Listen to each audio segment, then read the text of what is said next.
ప్రజారోగ్యమే మహాభాగ్యమనే సంకల్పంతో సంజీవని కార్యక్రమం ద్వారా యోగాను రాష్ట్రంలోని ప్రతి ఇంటికి తీసుకెళ్లాలని ముఖ్యమంత్రి ఆకాంక్షించారు.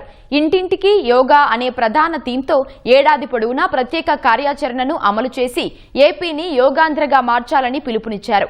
జూన్ 21న జరగనున్న అంతర్జాతీయ యోగా దినోత్సవ నిర్వహణకు రాష్ట్ర వ్యాప్తంగా 1.33 లక్షల సెంటర్లలో ఏర్పాట్లు పూర్తి కాగా వేడుకల్లో పాల్గొనేందుకు ఇప్పటికే రికార్డు స్థాయిలో 1 కోటి మందికి పైగా ప్రజలు రిజిస్ట్రేషన్ చేసుకోవడం విశేషమని అధికారులు సీఎంకి వివరించారు.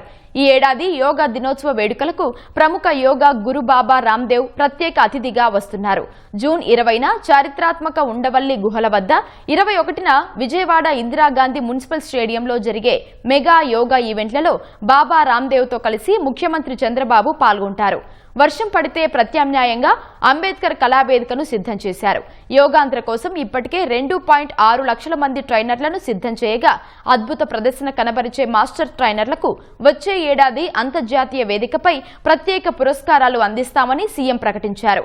జూన్ 21న ఏడాది పొడవునా సాగే యోగా @డెస్టినేషన్ వార్షిక క్యాలెండర్ను కూడా సీఎం చంద్రబాబు చేతుల మీదుగా విడుదల చేయనున్నారు.